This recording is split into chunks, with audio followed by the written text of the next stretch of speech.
Des clés pour vivre avec Nathalie Cardon. De grâce, change-moi, libère-moi de moi et au fond, on va dire, transforme-moi, convertis-moi. Bonjour Daniel Desbois. Bonjour oui, Nathalie. Oui, je vous vois dire oui de la tête. Oui, en fait, nous avons besoin, je ne vais pas parler à la place de ceux et celles qui vous écoutent cette semaine, mais le cœur de l'homme a besoin de transformation, au fond, d'un changement radical. Lui qui se rebelle, lui qui choisit parfois de briller plus que d'éclairer, comme dirait saint Thomas d'Aquin. N'ayons pas peur de ce changement qui appelle à une conversion profonde de l'homme, qui est de l'ordre au fond de la réconciliation.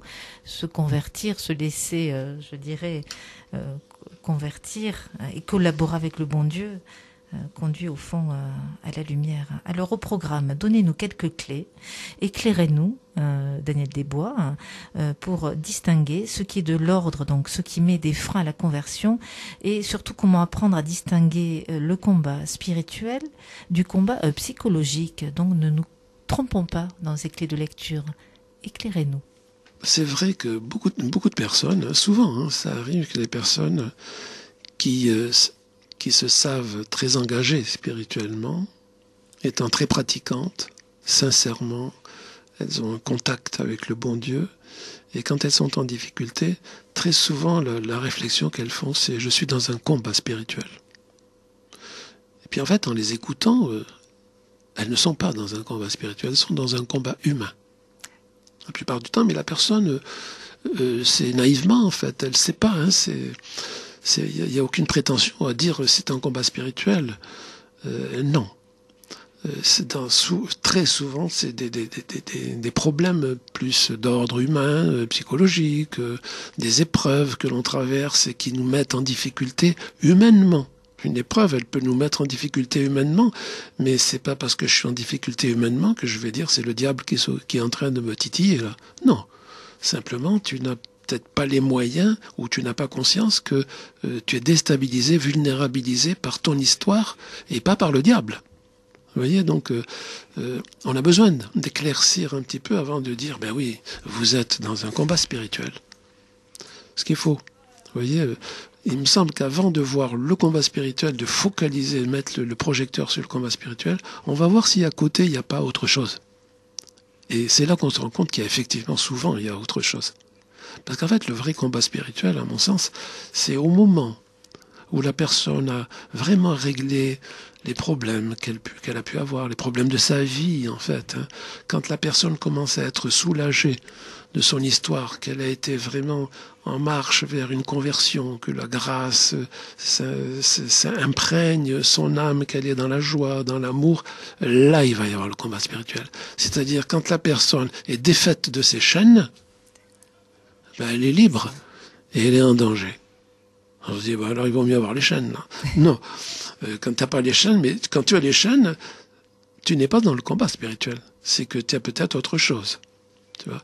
Alors, une fois que tu es défait, il y en a un qui veut t'enchaîner, qui veut justement faire des petits croche-pattes pour te mettre par terre à nouveau et que tu sois ligoté par lui.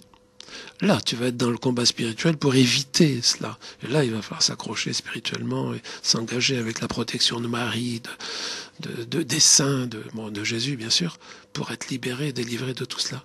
Mais vous voyez, et ça demande réflexion et accompagnement. Donc c'est important de ne pas affirmer trop vite, je suis dans un combat spirituel. Alors on peut l'entendre quand même souvent autour de nous, Daniel Desbois. Je suis en plein combat spirituel. Oui, on l'entend souvent. Et quand on vous entend, on se dit mais parfois c'est peut-être un peu trop vite. On passe les étapes trop rapidement. Oui. On n'est pas dans cette étape où on bascule vraiment dans ce vrai combat spirituel. Oui. On est encore dans cette humanité de l'homme blessé, de l'homme enchaîné, comme vous dites, de l'homme qui n'a pas été encore en capacité de discerner peut-être qu'il devait relire, je dirais, l'histoire de sa vie avec ses profondes blessures. Absolument. Donc il est dans cette humanité. Il est dans cette humanité. Ce qui est intéressant de voir et de savoir aussi, c'est qu'on a un décalage, la plupart du temps, entre l'idéal que j'ai de moi et qui je suis en vérité. La plupart du temps, quand je suis blessé, je vais tout faire pour masquer. Souvent, hein, quand je suis blessé, je vais cacher. Oui, c'est ça, je vais m'habiller de quelqu'un qui n'est pas de moi. Camoufler. Voilà, exactement, je vais me camoufler, mais qu'est-ce qu'on va voir de moi dans ma personnalité? On va voir le camouflage. On va pas voir qui je suis en vérité. Mais si j'ai même pas conscience que je suis dans le camouflage, je crois que ma personnalité, c'est ça, c'est faux. Je vais vous donner un exemple. Je suis pas libre. Je suis pas libre.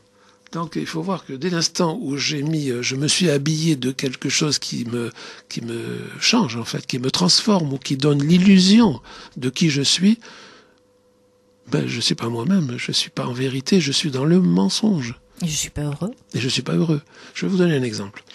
Il y a quelques temps, j'avais une personne qui visitait les hôpitaux et puis qui accompagnait les personnes dans les hôpitaux.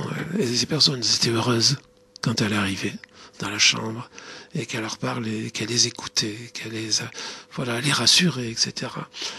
Et elle me disait, tu peux pas savoir comme ça me met en joie. Quand je reviens, elle me dit, je suis en joie parce que je sais que j'ai fait du bien à ces personnes. Et elle me dit, puis tout d'un coup, 2 heures après, je me dis, mais en fait, ils ont trouvé une personne qui n'est pas toi-même. C'est pas toi. Et quand je pense ça, je me dis, mais en fin de compte, tu triches avec toi. C'est elle qui me dit ça. Elle me dit, en fin de compte, je me dis, mais tu triches avec toi. Mais elle me dit, mais en même temps, ça me met par terre, quoi. Ça me met dans une tristesse. Elle me dit, bien sûr, mon petit narcissisme a été satisfait, là, quand j'étais avec elle dans la chambre, que je la tenais par la main, que je lui parlais. J'avais une joie. On pourrait dire, mais cette joie devrait la transporter, la maintenir. Eh ben non. Quand elle se retrouve dans sa maison, dans son appartement, elle me dit, mais je me retrouve triste. Et je ne comprends pas pourquoi je suis dans ce décalage. Mais vous voyez, en même temps, c'est beau, parce qu'elle a pu reconnaître qu'il y a un décalage entre le donner à voir et de qui je suis. Mais il faut bien se dire la plupart, on en est là, hein, entre le donner à voir et qui je suis. Je reprends un peu Saint Thomas d'Aquin, on est là, en fait, dans la vitrine, quelque part, dans ce camouflage pour briller, non pas le laisser briller lui, Jésus, mais briller soi. Oui, tout à fait. Donc on n'est pas des hommes et des femmes libres dans cette étape. Et non, justement. Et c'est ça qui Quel a été le déclic pour cette dame que vous décrivez qui visitait parce qu'elle était malheureuse. Elle était malheureuse. Donc ça a été un petit peu, oui, donc elle était dans la douleur. Elle était dans la douleur. Parce que quand ça lui est venu, là, tout d'un coup, de plus en plus, ça lui est venu, puis d'un coup, elle a dit, ok, ça va, tu triches. Alors le problème, c'est pas de dire, bon, je vais arrêter de faire mes visites. C'est pas du tout cela. Mais de dire, être vrai. Voilà, être vrai. Seigneur, je vais dans ma pauvreté, en fin de compte, la joie. J'attends la joie de toi, Seigneur, pas la joie de la personne que j'accompagne. Qu'est-ce que ça dit, de la personne et puis de nous tous quand on est dans ces périodes où on ne laisse pas, je dirais, briller Jésus en nous, mais la personne brille par elle-même. Qu'est-ce que ça dit de ce besoin d'amour ? C'est-à-dire que le besoin d'amour, il est certainement pas satisfait. Si je suis pas rempli de l'amour de Dieu, je vais me remplir moi-même. Et je vais devenir source. C'est-à-dire, je vais picorer à droite et à gauche pour me rassurer. Il y a des personnes qui sont très relationnelles, très au service. Et je me rappelle d'une personne qui... Et c'est bon de servir. C'est bon de service, ah oui. Faites bien de le relever quand même. Faites bien de le relever. Continuez à servir. Oui, continuez à servir. Voilà, pour ceux qui sont dans le service aujourd'hui, continuez à servir. Mais comment servir avec cette justesse? Voilà. Justement. Et alors, il arrive que des personnes sont en difficulté parce que là, elles ont un problème et elles sont peut-être malades ou il y a un problème ailleurs, qu'en fait...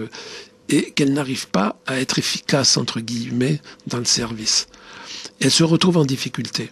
Et je vois des personnes qui, parce qu'elles sont coincées, elles ont une jambe dans le plâtre, hein, par exemple, elles sont dans une solitude qui les renvoie à un besoin d'être en relation avec les autres et être au service des autres.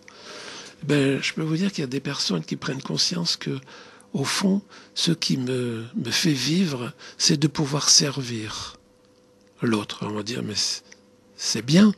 Mais je pose la question, mais qu'est-ce qui se passerait-il pour vous si vous n'étiez pas au service de l'autre? Elle me dit, je serais dans le néant. Je serais rien du tout. Souvent, je l'ai entendu ça. J'aurais une inconsistance qui me mettrait dans un désarroi, dans une angoisse difficile à gérer. Alors, je vais dire, et vous en pensez quoi? Je me rends compte que ceux qui me donnaient la consistance, c'était les autres. Mais c'est pas Dieu. Donc, vous voyez, la personne, elle est dans une vérité qui est douloureuse, évidemment. Parce qu'elle dit, mais en fin de compte, c'est pas Dieu qui me remplit, c'est l'autre. Alors, laisse-toi remplir d'abord de Dieu pour pouvoir être ensuite tout donner dans ton service. C'est pas toi que tu dois donner à l'autre, c'est Dieu que tu dois donner à l'autre. Même si c'est en face de toi, tu peux avoir un communiste, tu vas pas lui parler de Dieu, mais il y a quelque chose de Dieu qui va passer en toi pour toucher le cœur de l'autre. C'est ça le témoignage et le véritable service, et même la mission. Donc tout cela, pour rentrer, je dirais, dans une attitude de missionnaire, dans une attitude de vrai service, il faut se laisser finalement remplir par le bon Dieu. Oui, c'est toute notre difficulté aussi. Et sortir au fond de ces mondanités oui, tout à fait. Relationnelles. Oui. C'est pour ça que je vous parle du décalage. C'est pour ça que je vous parle du décalage, parce que, en fin de compte, la personne, je pose la question, qui est dans la joie quand elle est, je sais pas, au milieu des autres, qu'elle est portée, parce que voilà, elle a l'humour, elle a quelque chose qui fait qu'elle est, on peut pas l'oublier. Que se passerait-il pour vous si vous n'étiez pas dans ce contexte-là? Elle dit, mais là, je perdrais ma joie. Donc je suis en dépendance de l'autre, de la joie que je vais apporter aux autres pour avoir moi-même la joie.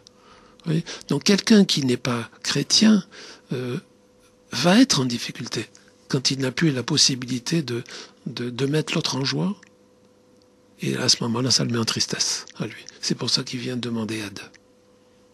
Et je vous propose de vous retrouver, si vous le voulez bien, Daniel Desbois, pour un temps. Au fond, avec vous, c'est le temps du changement. C'est le cœur de l'homme qui est appelé à ce moment ultime dans son histoire de vie, qui sera ce moment de la rencontre, de la vraie, qui conduit à la conversion profonde du cœur. À demain. À demain. Merci.